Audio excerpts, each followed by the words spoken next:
Dear students, last class में हमने Fermi level देखा था क्या होता है, और हमने फर्मी ड्राग डिस्ट्रीब्यूशन फंक्शन देखा था, और उसके लिए हमने T is equal to 0 kelvin देखा था कि इस फंक्शन की क्या शेप बनती है, and then T is greater than 0 kelvin.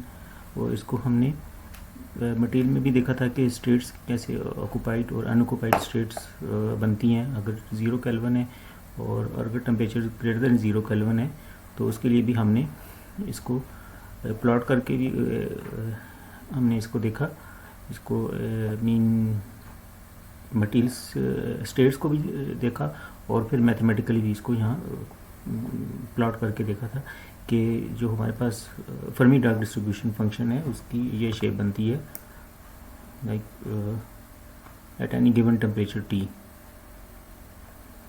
और ये जो फर्मी लेवल है इसके ऊपर ये कंसंट्रेशन क्या आती है, ये 1/2 ये पॉइंट जो है वो कॉमन रहता है, और जो भी टेम्परेचर होगा ये कर्व इस पॉइंट में से पास करेगी।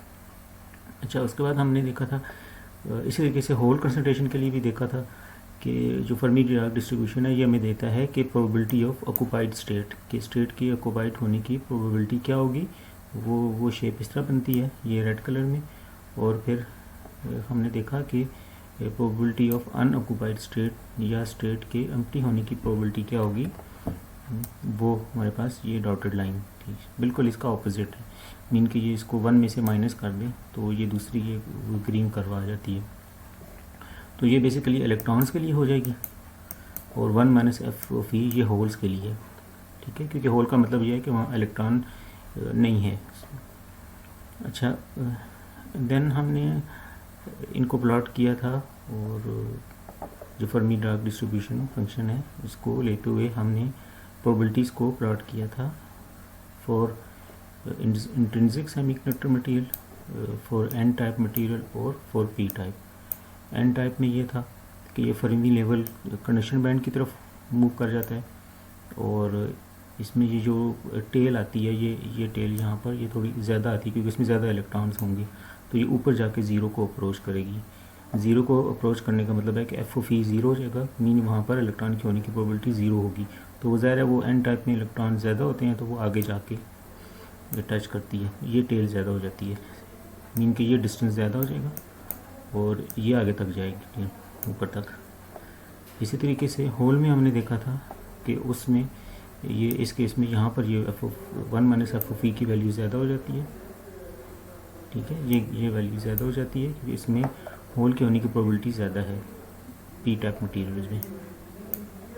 अच्छा, उसके बाद हमने एग्जांपल्स की थी, 2 एग्जांपल्स की थी, उसमें हमने करियर कंसिडरेशन और उसमें हमने प्रोबेबिलिटीज़ निकाली थी for any of any energy at given temperature. अच्छा, आज हम देखते हैं कि इलेक्ट्रॉन एंड होल कंसंट्रेशन हम किस तरह निकाल सकते हैं, electron and hole concentration at equilibrium. ये हम फाइंड कर सकते हैं, आई मीन कि किसी भी टेम्परेचर के ऊपर इलेक्ट्रॉन एंड होल कंसंट्रेशन क्या होगी एट कंडक्शन बैंड और एट वैलेंस बैंड। उसमें हमें 2 चीज़ें चाहिए होंगी, एक डेंसिटी ऑफ स्टेट्स जो हमने पहले किया था कि अगर इधर एनर्जी ले लें, ठीक है, और इस तरफ ये डेंसिटी ऑफ स्टेट्स को प्लॉट करें, इसको जी से भी लिखते हैं और एन ई से भी लिखते हैं इसको, ठीक है, एन ऑफ ई, इसको प्लॉट करें तो हमारे पास ये आता था कि ये एनर्जी इंक्रीज़ होने से डेंसिटी ऑफ स्टेट ये पहले इंक्रीज़ होती है, शॉर्पली इंक्रीज़ होती है, उसके बाद ये स्लोली इंक्रीज़ होती है। तो इसको अगर हम डेंसिटी ऑफ स्टेट्स को हम मल्टीप्लाई कर दें एफ ऑफ ई ये ग्राफ है हमारे पास, ये जो प्रोबेबिलिटी थी हमारे पास ये 1/2 और ये फर्मी लेवल ई है, जो एफ ऑफ हमारे पास फंक्शन हमारे पास था Fermi Dirac distribution function f of E, जो हमें बताता है कि उस स्टेट्स के इलेक्ट्रॉन के होने की क्या प्रोबेबिलिटी है। तो डेंसिटी ऑफ स्टेट ये बताती है कि वहाँ स्टेट्स कितनी हो सकती हैं पर यूनिट एनर्जी, पर यूनिट वॉल्यूम, उस एनर्जी पे कितनी स्टेट्स हो सकती हैं। और एफ ऑफ ई ये बताता है कि वो स्टेट्स, उस स्टेट पे इलेक्ट्रॉन की होने की क्या प्रोबेबिलिटी है। तो इन दोनों को अगर मल्टीप्लाई कर दें, ये और ये इनको मल्टीप्लाई कर दें, दैट इज़ एन ऑफ ई, ये डेंसिटी ऑफ स्टेट्स, और इसको अगर डी ई से मल्टीप्लाई कर दें तो ये डी ई हमने छोटा सा स्मॉल इंटरवल यहाँ लिया, इस जगह पर डी ई स्मॉल इंटरवल ये बताएगा कि इस स्मॉल इंटरवल में यहाँ पर ये डी ई, इस पर कितने इलेक्ट्रॉन्स हो सकते हैं, इसके होने की क्या प्रोबेबिलिटी है। तो डेंसिटी ऑफ स्टेट क्या हो जाएगा कि सॉरी ये बताएगा कि इस पे कितनी स्टेट्स हो सकती हैं, अवेलेबल स्टेट्स के एन ऑफ, मैं फिर रिपीट कर देता हूँ, एन ऑफ ई ये बताता है number of states per unit energy पर सेंटीमीटर क्यूब, और डी ई ये अंडर, अगर इसको डी ई एनर्जी इंटरवल से मल्टीप्लाई कर दें क्योंकि ये पर यूनिट एनर्जी है, इसको डी ई से मल्टीप्लाई करेंगे तो ये आ जाएगी हमारे पास available states in energy interval d E. ठीक है, so n E D E is the density of states, mean available states mean density of states per centimeter cube in the energy range d E, के d ई energy range में इतनी states available होंगी, वो ये पूरा expression ये बताएगा। ये तो स्टेट्स आ गई, अब इस स्टेट्स ये फिल होगी या एम्प्टी होगी, तो इसको अगर मैं एफ ऑफ ई से मल्टीप्लाई कर दूँ, एफ ऑफ ई ये बताता है कि कोई भी स्टेट है उसके फिल होने की प्रोबेबिलिटी कितनी है, फिल होने का मतलब कि वहाँ इलेक्ट्रॉन होने की प्रोबेबिलिटी कितनी है। तो F of E D N of E D E ये अगर मल्टीप्लाई कर दें तो ये टोटल हमारे पास बन जाएगा कि इस डी ई एनर्जी इंटरवल में कितने नंबर ऑफ कितने इलेक्ट्रॉन्स होंगे पर यूनिट वॉल्यूम। ठीक है, क्योंकि ये बताता है कि नंबर ऑफ स्टेट्स और ये बताता है कि उस स्टेट पे इलेक्ट्रॉन होने की प्रोबेबिलिटी, तो इसको मल्टीप्लाई कर दें तो वो total number of electrons per unit volume आ जाएंगे, क्योंकि ये density of state per unit volume है। तो ये तो आ गया हमारे पास कि डी ई में कितने इलेक्ट्रॉन्स पर यूनिट वॉल्यूम हो जाएंगे। और अब ये एनर्जी डी ई की लिमिट क्या हो सकती है कि अगर हम कंडक्शन बैंड देखें, conduction band can vary from E C, E C mean E C का मतलब ये लोएस्ट पॉइंट, ये वाला E C bottom of conduction band, और अप टू ये इन्फिनिट तक जा सकती हैं स्टेट्स। तो इसको इंटीग्रेट कर दें from E C to infinite, ठीक है, तो ये पूरा एक्सप्रेशन हमारे पास आ जाएगा, that is N naught which is carrier concentration of electrons in conduction band, या कंडक्शन बैंड में number of electrons per unit volume. ठीक है, मीन के एक दो फिर मैं रिपीट कर दूं कि ये हमारे पास आ जाता है, ये expression N E D E ये बताता है कि कितनी स्टेट्स अवेलेबल हैं इन डी ई, इसको एफ ई से मल्टीप्लाई कर देंगे तो वो सारे टोटल नंबर ऑफ इलेक्ट्रॉन्स आ जाएंगे इन एनर्जी इंटरवल डी ई। ठीक है, डी ई में जितने इलेक्ट्रॉन्स हैं पर यूनिट वॉल्यूम वो आ जाएंगे, और इसको over the whole energy integrate कर दी तो total number of electrons per unit volume आ जाएंगे। और चूँकि हम limit E C to infinite ये ले रहे हैं तो ये कंडक्शन बैंड में आ जाएंगे कि कंडक्शन बैंड में अगर आप यहाँ से चलें ई सी टू इन्फिनिट ऊपर तक जितनी स्टेट्स बनती हैं सब में टोटल इतने इलेक्ट्रॉन्स आ जाएंगे। ठीक है, पर यूनिट वॉल्यूम है। सो ये मेरे पास आ जाएगी carrier concentration of electrons in conduction band. ठीक है, और you can say conduction band electron concentration. अब इसमें एन ऑफ ई इक्वल होता है N of E D E is equal to √2 over pi square M star over H cut square whole power 3/2 √e D E. इसका पूरा proof है, ये book के आखिर में एनेक्सर में दिया हुआ है, अगर आप करना चाहें तो, बल्कि यार तो मैं इसमें दूंगा असाइनमेंट्स तो उसमें ये इंक्लूड कर दूंगा, क्योंकि MSc में किया हुआ आपने पहले।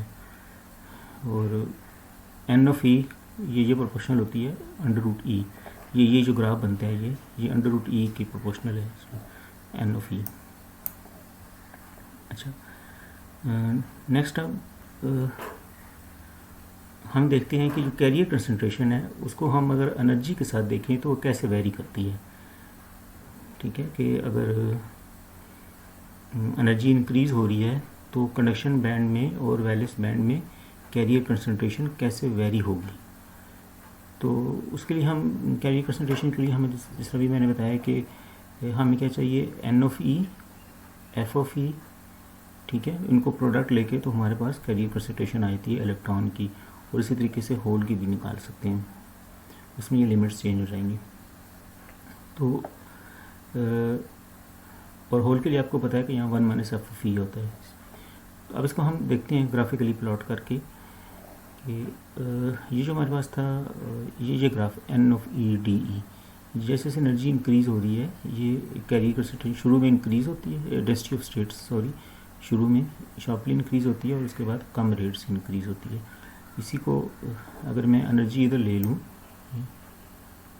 वाई एक्सिस पे और एक्स एक्सिस पे मैं प्लॉट कर लूँ density of states n of E, ठीक है, आपने याद रखना है N of E is density of states.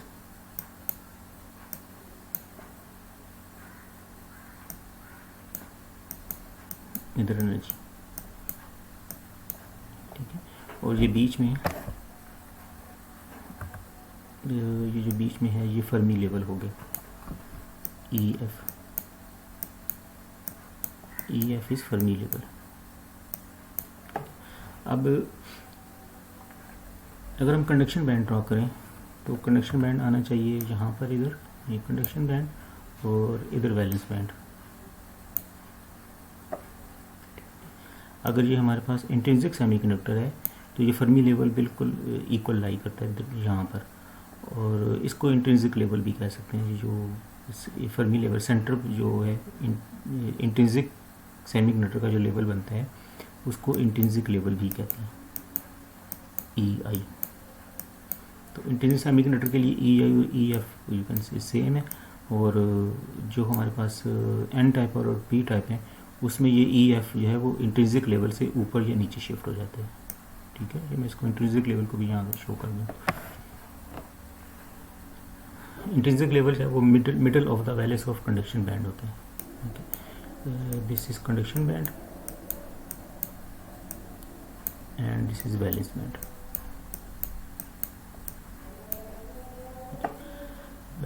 अब जैसे जैसे देखिए हम डेंसिटी ऑफ स्टेट्स की बात कर रहे हैं, कंडक्शन बैंड में ये डेंसिटी ऑफ स्टेट्स शुरू में क्या होगी कि ये कम होगी, और जैसे जैसे ये एनर्जी इंक्रीज़ होगी डेंसिटी ऑफ स्टेट्स भी इंक्रीज़ होती जाती हैं। ये लास्ट ग्राफ में जो हमने देखा था मतलब ये ऐसे वेरी करेगा, ठीक है। As energy increases density of state increase होती हैं शुरू में शार्पली और बाद में कम रेट से। ये वैसे ही है जैसे देखो एनर्जी से डेंसिटी ऑफ स्टेट इंक्रीज़ हो रही है शार्पली और बाद में स्लोली, तो ये भी वही चीज़ है, सिर्फ इसको हमने वर्टिकल ड्रा कर लिया, इसको रोटेट कर लिया, इसी को इस तरह रोटेट कर लिया। तो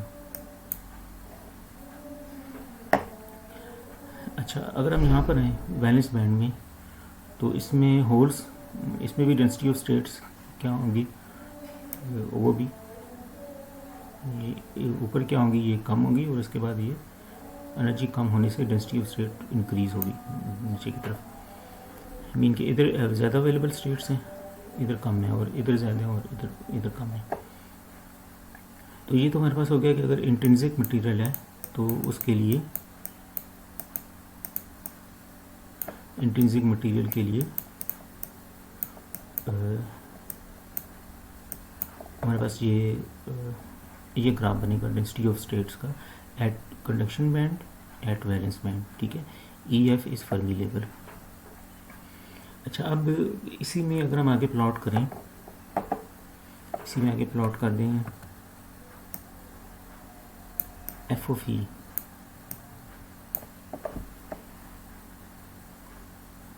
F of E Fermi Dirac distribution function,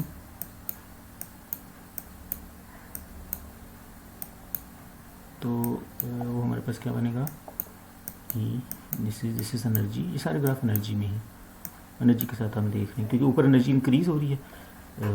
हम इजी करने के लिए इस ग्राफ इस तरह बना लेते हैं कि वाई एनर्जी को वाई एक्सिस पे ले लेते हैं कि ऊपर एनर्जी इंक्रीज़ हो रही है तो उससे बाकी वैल्यूज़ पे क्या फ़र्क पड़ रहा है। अच्छा, इसमें फर्मी लेवल तो वही होगा, फर्मी लेवल तो वही आ गया जी, ठीक है, ई एफ। और अगर आपको याद हो फर्मी ड्राग डिस्ट्रीब्यूशन फंक्शन तो वो कैसे था,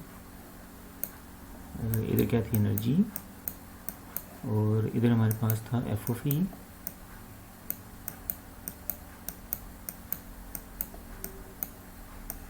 ठीक है। ये ग्राफ कुछ ऐसे बनता था लाइक दिस, ये 1/2 यहाँ पर ये हाफ पे कट करता था, ई एफ ये 1/2, this is Fermi level and this is 1/2 0.5। तो इसी को वर्टिकल ड्रा कर दें, अगर इस तरह इसको रोटेट करें ऊपर की तरफ ड्रा कर दें ऐसे, मतलब एनर्जी इधर ले लें और ई ऑफ एफ इधर ले लें।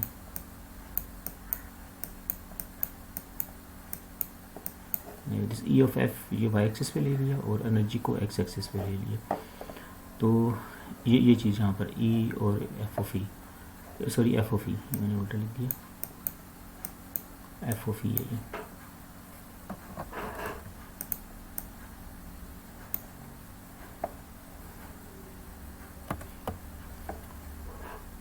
तो फिर ये होना चाहिए कि ये ई एफ इस पे ये 1/2 आ जाएगी प्रोबेबिलिटी। ये इसको अगर ये लाइन ड्रा कर दें 1/2, ये पॉइंट हमने कह दिया 1/2, ये वाला पॉइंट 1/2 डेट इज़ 0.5।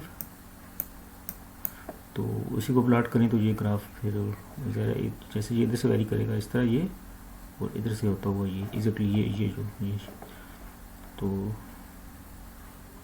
इसको मैं ऐसे प्लॉट कर लूँ, ये इधर से ये 1/2 से पास करेगा इधर से, और ये ऐसे, ठीक है। ये यही चीज़ है, इसको रोटेट किया हुआ है।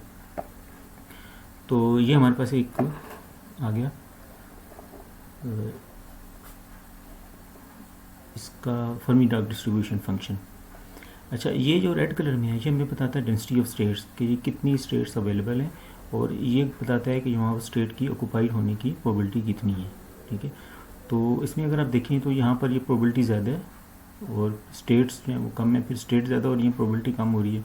तो इसको अगर आप ओवरऑल इनको प्लॉट करें, मीन के इन दोनों को मल्टीप्लाई करें, इन दोनों ग्राफ्स को एफ ऑफ ई इनको कंबाइन प्लॉट करें, या n E F of E density of states into f of E, इसको कंबाइन प्लॉट करें तो हमारे पास ये ग्राफ बनता है।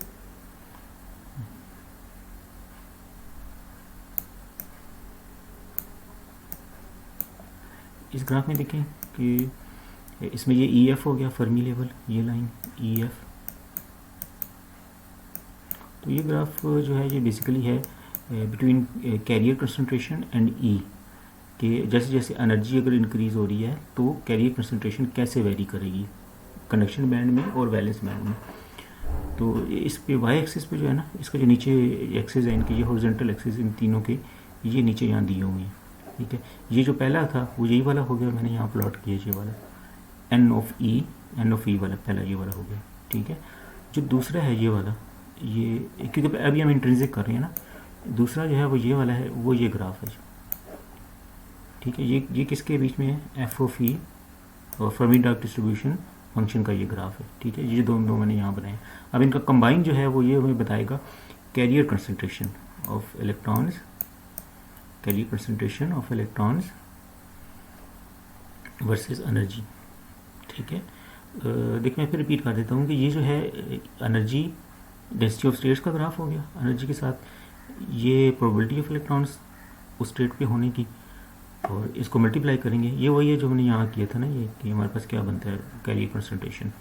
तो इसको जब हम यहाँ पर ड्रॉ करते हैं तो कंडक्शन बैंड के बॉटम पे बिल्कुल देखें तो carrier concentration number of electrons थोड़े कम होंगे।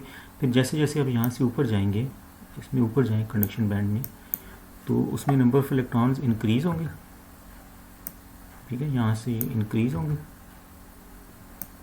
लाइक ये पहले राइट को मूव कर रहे हैं, राइट पे कैरियर कंसंट्रेशन है कि जैसे ये एनर्जी बढ़ती है कैरियर कंसंट्रेशन इंक्रीज़ होती है और उसके बाद फिर ये डिक्रीज़ होकर ज़ीरो हो जाती है, ठीक है। ये इस तरह का ग्राफ बन रहा है। इसको थोड़ा सा अगर मैं बड़ा करके बना दूँ तो ये कुछ इस तरह का ग्राफ है। ये सारी हमें ये बता रहे हैं कि इसमें कंसंट्रेशन, कैरियर कंसंट्रेशन एनर्जी के साथ किस तरह वेरी कर रही है।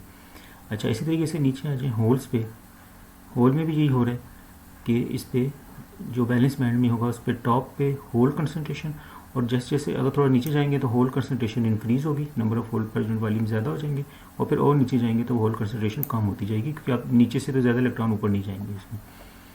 तो ये जो दो ग्राफ हैं ये हमें क्या बता रहे हैं, ये बता रहा है कि कंडक्शन बैंड पे इलेक्ट्रॉन कंसंट्रेशन क्या है और ये बताता है कि वैलेंस बैंड में होल कंसंट्रेशन क्या है। अच्छा, ये तो हमारे पास था इंट्रिंसिक मटेरियल। अब इसको अगर हम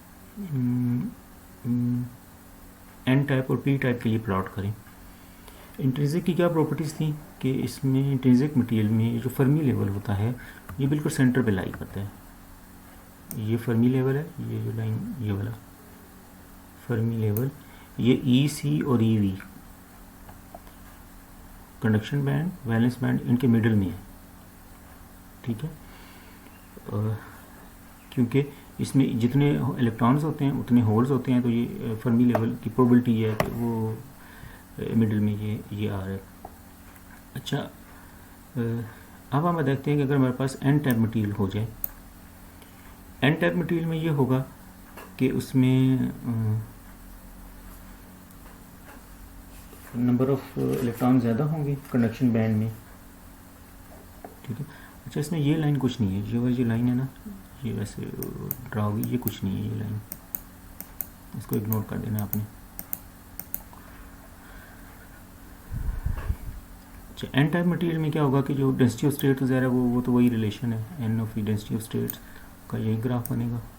ठीक है, इसमें ये होता है कि जो हमारे पास फर्मी लेवल है वो थोड़ा शिफ्ट कर जाता है कंडक्शन बैंड की तरफ, क्योंकि कंडक्शन बैंड में नंबर ऑफ इलेक्ट्रॉन ज़्यादा होते हैं, तो इसलिए फर्मी लेवल ऊपर शिफ्ट हो जाएगा कि ऊपर इलेक्ट्रॉन के होने की, हाई एनर्जी पे होने की ज़्यादा प्रोबेबिलिटी है। तो इसमें फर्मी लेवल जो ये लाइन है, डॉटेड लाइन, ये मिडल में होने की बजाय, मैं रेड कलर में बना रहा हूँ, ये मिडल में होने की बजाय अगर आप देखें तो ये ऊपर है, कंडक्शन बैंड की तरफ है। और जो हमारे पास जो फर्मी डार्क डिस्ट्रीब्यूशन ग्राफ है वो तो फर्मी लेवल के अबाउट होता है ना, सिमेट्रिक होता है, तो इसमें ये 1/2 पे ये पास करेगा और वो शेप उसकी ये बनेगी इस तरह। अब इसमें और इसमें क्या डिफरेंस है कि ये नीचे था ये पूरा ग्राफ, अभी क्या हुआ कि ये पूरा क्योंकि फर्मी लेवल ऊपर शिफ्ट हुआ तो ये भी पूरा ग्राफ ऊपर शिफ्ट हो गया। ठीक है, ये एग्जैक्टली वही है जो हमने इसमें किया था लास्ट क्लास में, ये इसमें देखिए ये ऊपर शिफ्ट हो गया। अगर इसको कंपेयर करें ना फर्मी लेवल से, ये तो ये पहले यहाँ पर था, अभी ऊपर शिफ्ट हो गया, और होल के केस में ये नीचे शिफ्ट हो गया। तो अच्छा, अब इसमें नेक्स्ट आते हैं कंसंट्रेशन की तरफ, कैरियर कंसंट्रेशन। अब कैरियर कंसंट्रेशन, क्योंकि कंडक्शन बैंड के बॉटम से अगर आप चलें तो ये शुरू में कैरियर कंसंट्रेशन इंक्रीज होगी। ठीक है, और उसके बाद ये, क्योंकि अब इसमें देखें कि नंबर ऑफ़ इलेक्ट्रॉन इसमें ज़्यादा होंगे यहाँ पर, तो इसलिए मतलब हाई एनर्जी पे भी इलेक्ट्रॉन ज़्यादा होंगे, एक मतलब एज़ कम्पेयर टू इंट्रिंसिक। और दूसरा ये है कि कैरियर कंसंट्रेशन इसमें इलेक्ट्रॉन से भी ज़्यादा होती है, तो इसका मतलब है कि ये इसको अगर आप इससे कंपेयर करें तो ये कैरियर कंसंट्रेशन क्योंकि एन में ज़्यादा है तो ये थोड़ा इधर ग्राफ चला जाएगा, एक्स एक्सिस ज़्यादा वैल्यू आ जाएगी ये कैरियर कंसंट्रेशन की। और इसमें हाई एनर्जी पे भी इलेक्ट्रॉन जाते हैं डोपिंग वजह से, तो वो ये ग्राफ ऊपर की तरफ भी थोड़ा शिफ्ट करेगा। अगर मैं इंट्रिंसिक का बनाऊँ तो वो ये वाला था, इंट्रिंसिक का ऐसे था, ये वाला, इसको मैं रेड से बना देता हूँ, ये इंट्रिंसिक का ऐसे था, ये जो ऊपर बना हुआ था, ये ब्लैक कलर में, जो ब्लैक कलर में है ये इंट्रिंसिक है, ये ऊपर बना था। अब एन टाइप में क्या होगा, क्योंकि एन टाइप में इसमें इलेक्ट्रॉन ज़्यादा हो जाएंगे, कैरियर कंसंट्रेशन ज़्यादा हो जाएगी, तो वो मैं एन टाइप वाला ये बनेगा जो पहले का बना हुआ ये। तो ये रेड वाला है, ये पूरा क्या होगा, कैरियर कंसंट्रेशन ये शो कर रहा है कि कैसे कैरियर कंसंट्रेशन वेरी कर रही है एनर्जी के साथ। ये इसकी ये वैल्यू भी ज़्यादा है और ऊपर वैल्यू भी ज़्यादा है एज़ कम्पेयर टू दिस। अच्छा, अब इसमें होल कंसंट्रेशन देखते हैं, क्योंकि होल भी तो अब इसमें ऑलमोस्ट उतनी रहते हैं जितने इंट्रिंसिक थे। जब हम एन डोपिंग करके एन टाइप बनाते हैं तो वो होल उतने होते हैं जितने इंट्रिंसिक थे प्योर उसमें, तो वो होल का ग्राफ ऑलमोस्ट वही है जो कि इंट्रिंसिक वाला था। ठीक हो गया। अच्छा, नेक्स्ट हम देखते हैं पी टाइप में क्या होगा। पी टाइप में जब ये ग्राफ हम बनाएं, energy versus density of state, energy versus Fermi dark distribution और एनर्जी वर्सेस कैरियर कंसंट्रेशन, तो उसमें एक तो देखें कि इस पर तो कोई फ़र्क नहीं पड़ेगा डेंसिटी ऑफ स्टेट्स पे। ठीक है, दूसरा ये डिफरेंस आएगा, ये तो कोई डिफरेंस नहीं है, डेंसिटी ऑफ स्टेट में तो कोई डिफरेंस नहीं है। अब फर्मी लेवल उसमें क्या था कि कंडक्शन बैंड की तरफ मूव कर जाता है। इस केस में क्या होगा कि वो वैलेंस बैंड की तरफ मूव कर जाएगा, नीचे आ जाएगा थोड़ा सा। तो ये जो फर्मी लेवल है, ये अगर आप इसको इंट्रिंसिक से कंपेयर करें, इंट्रिंसिक ये वाला है, इससे कंपेयर करें तो उसके कंपेरेटिवली ये डिस्टेंस कम हो गया और कंडक्शन बैंड से ज़्यादा हो गया। और जो हमारे पास ग्राफ बनेगा ये फर्मी डायरेक्ट डिस्ट्रीब्यूशन, अब वो नीचे शिफ्ट हो जाएगा एज़ कम्पेयर टू इंट्रिंसिक, नीचे की तरफ इस तरह। और इसमें कैरियर कंसंट्रेशन क्या होगी, इसमें होल्स की कैरियर कंसंट्रेशन ज़्यादा होगी as compare two electrons, like इस तरह और ऐसे ही। ठीक है, इसमें कैरियर कंसंट्रेशन ये इससे कंपेयर करें ना, ये थी होल्स की, यहाँ पर थी, यहाँ पर बढ़ गई है कि ये भी बढ़ गई है, नंबर ऑफ इलेक्ट्रॉन्स भी बढ़ गए और नीचे जो नीचे एनर्जी है, मतलब इसमें देखिए लो एनर्जी स्टेट्स इलेक्ट्रॉन नहीं थे, अब इसमें लो एनर्जी स्टेट्स पे भी इलेक्ट्रॉन आ गए क्योंकि डोपिंग से, सॉरी होल्स आ गए क्योंकि डोपिंग से नंबर ऑफ होल्स बढ़ गए हैं। ठीक है, तो ये बेसिकली वही ग्राफ है, NOE FOE ये ग्राफ बनते हैं ये वाले सारे। ठीक हो गया। तो इसमें हमने देख लिया कि अगर इंट्रिंसिक मटेरियल है, N टाइप है, P टाइप है, तो उसमें एनर्जी के साथ डेंसिटी ऑफ स्टेट्स कैसे वेरी करेगी। ठीक है, ये वाले ये तीनों ग्राफ हो गए। फिर एनर्जी के साथ फर्मी डायरेक्ट डिस्ट्रीब्यूशन फंक्शन पे क्या फ़र्क पड़ेगा और एनर्जी के साथ कैरियर कंसंट्रेशन पे क्या फ़र्क पड़ेगा। तो हम इसको समराइज़ करें तो हम देखते हैं कि डेंसिटी ऑफ स्टेट पे तो कोई फ़र्क नहीं पड़ रहा। इस पे जो फर्मी डायरेक्ट डिस्ट्रीब्यूशन फंक्शन है वो इसमें क्या हो रहा है कि इंट्रिंसिक में ये मिडल से है ये फर्मी लेवल, इस केस में ये ऊपर शिफ्ट हो जाते हैं towards conduction band for N type, और फॉर P टाइप ये नीचे शिफ्ट हो जाता है। और जो कैरियर कंसंट्रेशन है वो इंट्रिंसिक सेमीकंडक्टर के लिए सेम है, ये दोनों carrier electron concentration hole concentration same है, जबकि N टाइप के लिए क्या होगा, ये कंसंट्रेशन ज़्यादा होने से ये ग्राफ ये दोनों तरफ एक्सपेंड होगा और ये सेम रहेगा इक्वल टू इंट्रिंसिक कंसंट्रेशन के। और अगर आप hole N type P type में देखें तो उसमें ये होल कंसंट्रेशन ज़्यादा हो जाएगी और कैरियर जो N टाइप है ये वाली इलेक्ट्रॉन कंसंट्रेशन वो सेम रहेगी लाइक इंट्रिंसिक सेमीकंडक्टर मटेरियल की। ठीक है, सो नेक्स्ट क्लास में हम थोड़ी की मैथमेटिकल डेरिवेशन करके हम ये निकालेंगे कि कंडक्शन बैंड पे इलेक्ट्रॉन कंसंट्रेशन और वैलेंस बैंड पे होल कंसंट्रेशन हम उसको किस तरह उनके रिलेशन फाइंड कर सकते हैं। Thank you very much.